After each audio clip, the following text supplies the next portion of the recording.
नमस्कार सुस्वागतम welcome to my channel be good and do good. মনে আছে এই 2024 সাল মাত্র দুটো তিনটে মাস পিছিয়ে যান সেপ্টেম্বর মাস জাতিসংঘের যে সম্মেলন হয়েছিল সেখানে ভাষণ দিতে যাওয়ার কথা ছিল শেখ হাসিনা, কিন্তু হাসিনাকে সরিয়ে সেখানে সরকার গঠন করলো ইউনূস আর জাতিসংঘে পাড়ি দিল ডক্টর ইউনূস। সেখানে গিয়ে তিনি ভাষণও দিয়েছেন এবং কয়েকটি দেশের দেশ নেতাদের সঙ্গে কথা বলেছেন, দেশের প্রধানের সঙ্গে। তাদের মধ্যে অন্যতম ছিল জাস্টিন ট্রুডো।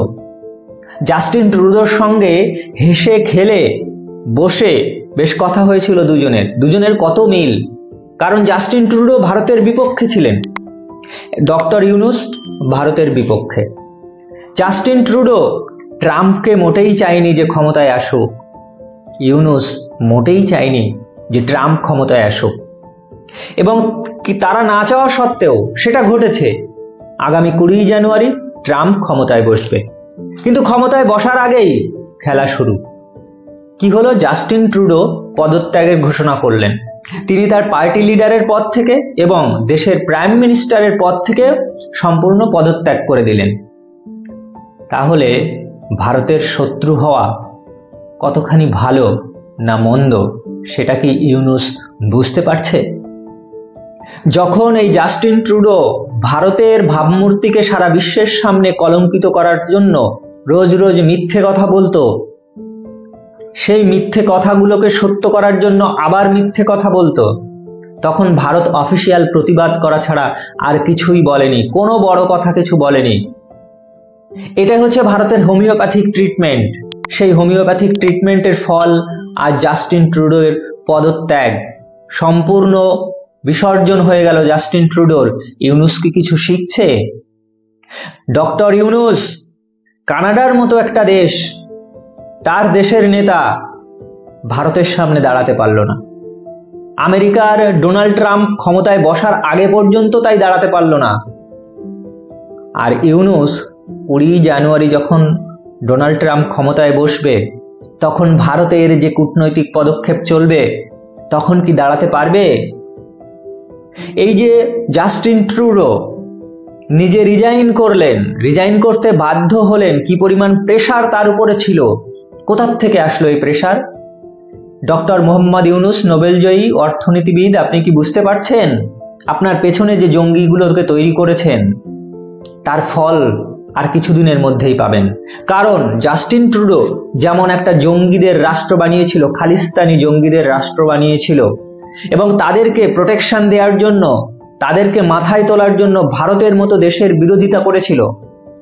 আর তুমি ইউনূস এখন তোমার পেছনে পাকিস্তানপন্থী 71-এর মুক্তিযুদ্ধ বিরোধী যে জঙ্গিগুলোকে নিয়ে দেশ চালাচ্ছ, তাদের সঙ্গে যদি দেশ চালাও তাহলে কি আর কিছুদিন টিকতে পারবে?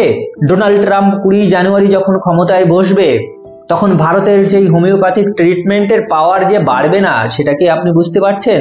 অবশ্যই বাড়বে। আপনার সময় শেষ হয়ে আসছে, আপনি বুঝতে পারছেন, কিন্তু কিছুই করার নেই। কারণ আপনার পিছনে যতগুলো আছে তারা ওই নাইস সার্জিসের মতো শিশু।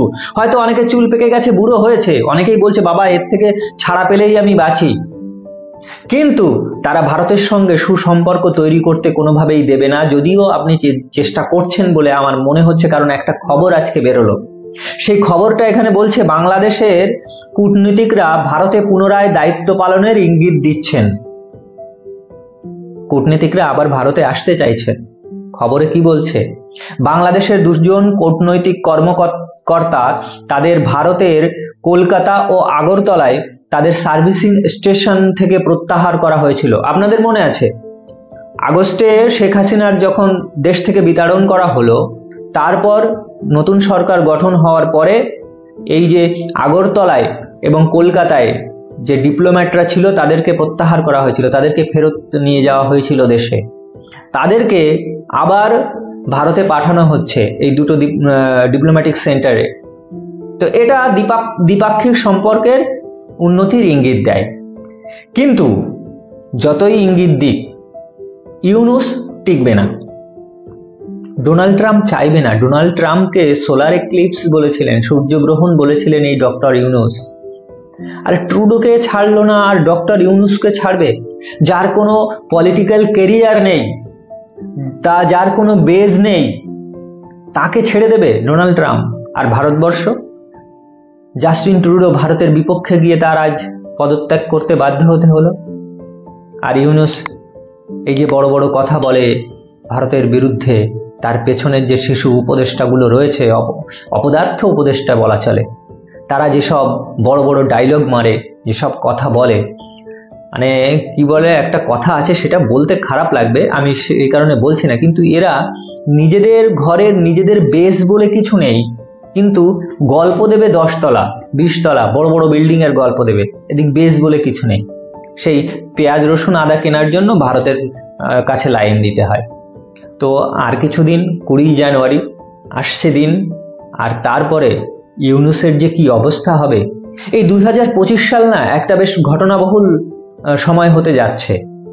2025 সালে বিশ্ব রাজনীতিতে এমন এমন ঘটনা ঘটবে যেটা দেখতে পাবে সারা পৃথিবী। এই ইউনুসের তো কোনো খবরই থাকবে না। এই যারা এখন বাংলাদেশ চালাচ্ছে তারাও দেশ ছেড়ে পালাবে, তারাও প্রস্তুতি নিয়ে ফেলেছে অলরেডি। আর আপনারা প্রস্তুতি নিন স্বাগত জানাতে সেই আপনাদের প্রিয় মানুষকে। ভালো থাকুন, সুস্থ থাকুন। জয় হিন্দ, বন্দে মাতরম।